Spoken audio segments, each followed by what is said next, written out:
Hello everyone and welcome back to the Great Book of Grudges. My name is Nathan and it's time to start speculating a little bit. You see, Thrones of Decay is expected to hit around April unless something goes terribly wrong. And with that, we know that we're getting a Lord for the Empire, a Lord for the Dwarfs, and a Lord for Nurgle. However, it has been confirmed by Creative Assembly that we're getting a 4th Legendary Lord. Yes, the FLC Legendary Hero is being upgraded to an FLC Legendary Lord, and I kind of want to make an educated guess surrounding the factions as to what we might see. Obviously, some rumors have been heard, and I kind of agree with some of them, so yeah, let's just jump right in. So we'll go by the races, starting off with the Empire. The only two characters that strike out to me as possible FLC Legendary Lords are the following. Well, one of them, and the other one is the community saying it.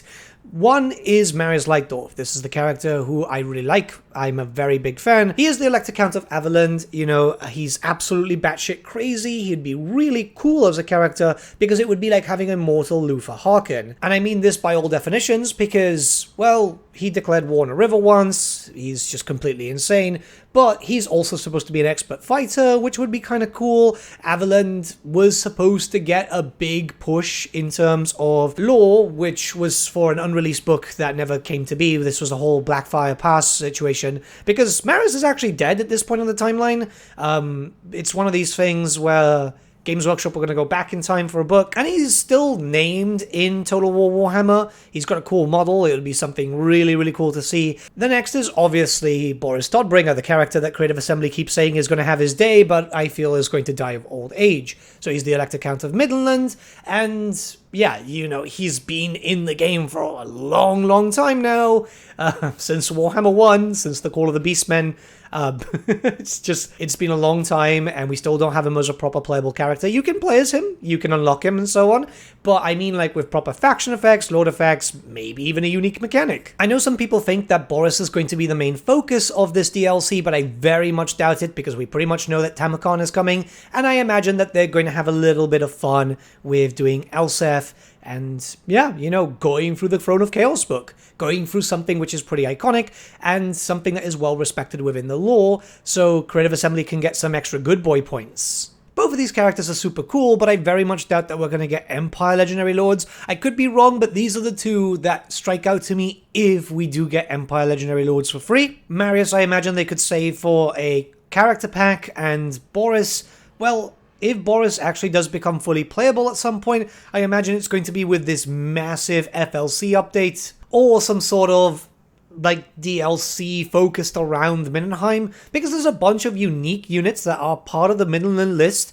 This is from the Storm of Chaos, so 6th edition stuff, and we know Creative Assembly can use the 6th edition stuff, so I could see it done as Ulrich as a playable lord, but you also get Boris. And if you decide to play as Boris, well, then Ulrich becomes a legendary hero. We know that that's possible because the technology is there with Vlad and Isabella. Now let's move on to the Dwarfs. So the Dwarfs have 3 characters that people are waiting for, and one of these is guaranteed to be part of the DLC as the Legendary Lord.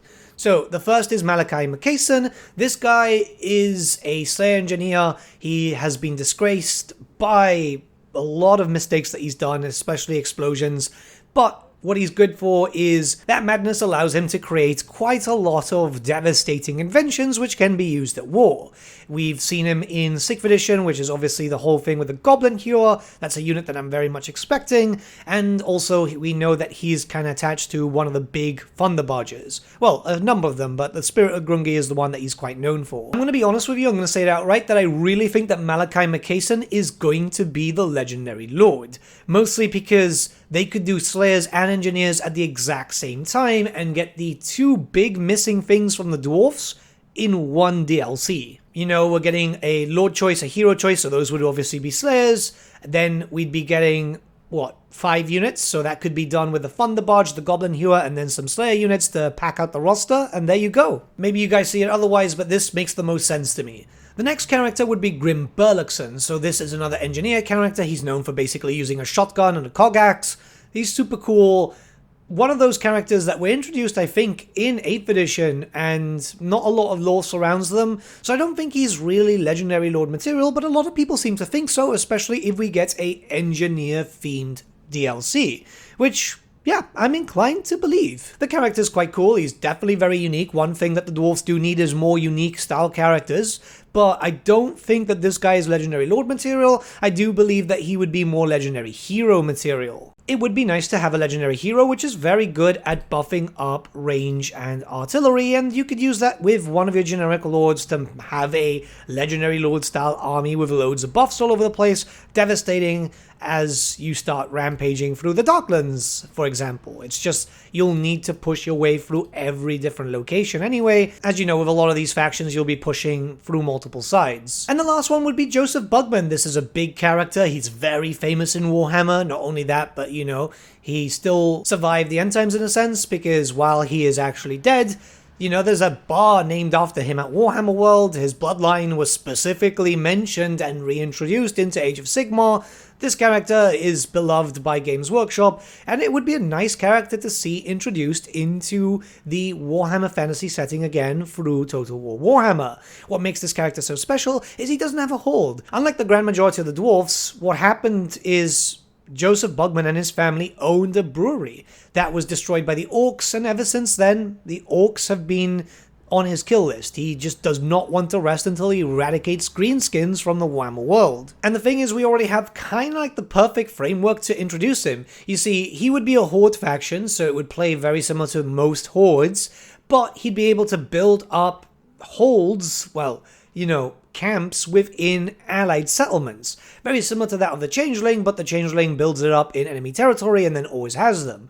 With Bugman, for example, if you build up in Altdorf and Altdorf gets razed, well, you would lose that area. What makes this so drastically different from the Changeling is that you'd have to keep your allies in mind to make sure that they don't die out, and then you would lose your holds and all your bonuses that you may get. So you could be able to lose too. And to make things even better, maybe have a way to be able to pick up areas so you can actually get holds in the future. Maybe just through the Kara's Anchor, and that's it. But the idea is you would be traveling around and hunting down greenskin factions with a number of quests, also taking inspiration from, say, the stuff from Oxyotl.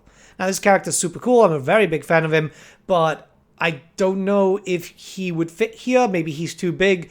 I was thinking that this guy might end up being a white dwarf exclusive, but it does seem like we're not getting that for some reason. The thing is, Bugman is huge, and it might detract from the dwarf that you'd get in the DLC. Naturally to us, it doesn't really matter, we would play with both, but, you know, Games Workshop are the kings at making really strange decisions. God don't I know that.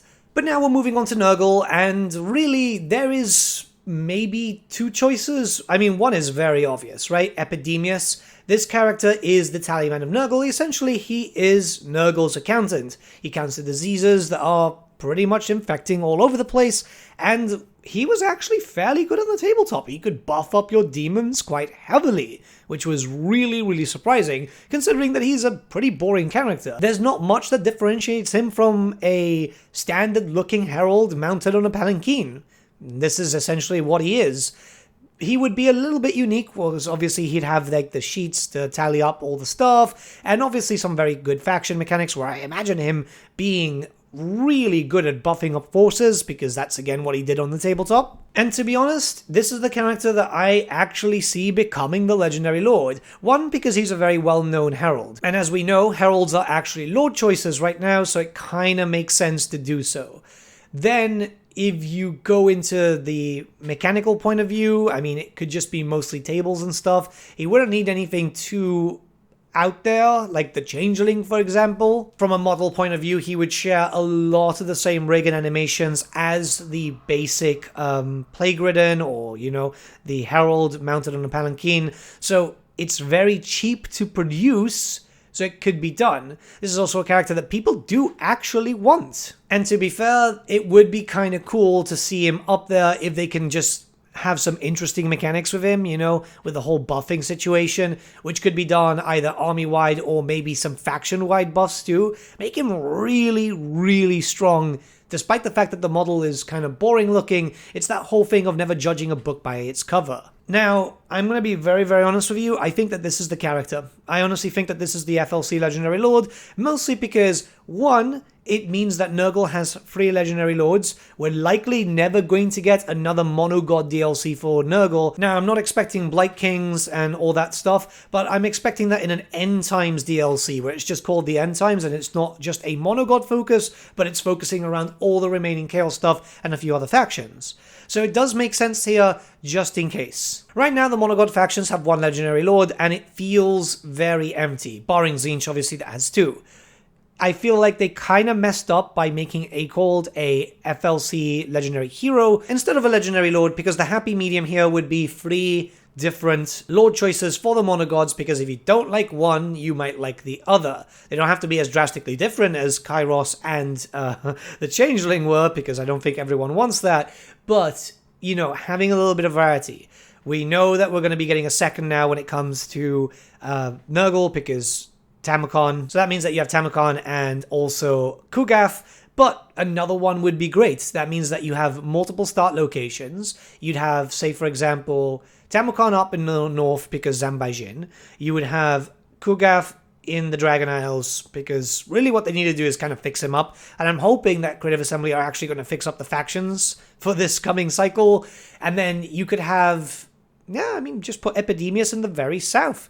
Just put him either in the Southlands or put him in the Southern Chaos Waste to fight against Kairos, which would be a lore-friendly matchup because Nurgle hates Tzeentch and Tzeentch hates Nurgle, so yeah, I mean, it works. Now, there are other characters who could easily be added in. Valnir the Reaper, maybe Fator the Tainted, but the thing is, well, Valnir, I imagine with a Norska DLC, Fator is more like a legendary hero material. And considering that we are missing some stuff from the Lord and Hero choices, maybe this ends up being a character choice instead, where Creative Assembly uses Fator's model to have something kind of unique looking. It would be kind of nice. I don't think we need 50 million different types of legendary heroes, especially if Archeon's going to get access to all of them and then just make him horrendously overpowered. When it comes to a legendary hero for Tamacon, you guys might be asking, I would expect Kha'Zix the Befouled, because it was part of the book. And yeah, unique model, right? But these are the ones that strike out to me the most. For all we know, Creative Assembly could just be going fully insane and go, hey, let's do a legendary lord for the Lizardmen or something. It's not out of the question. It's happened before. Obviously, we've seen the Dwarfs come in with Forek when it wasn't really a Dwarf DLC. It had like nothing to do with the Dwarfs barring a small patch, or Rapans the Leoness. But yeah, I really, really, really think it's Epidemius.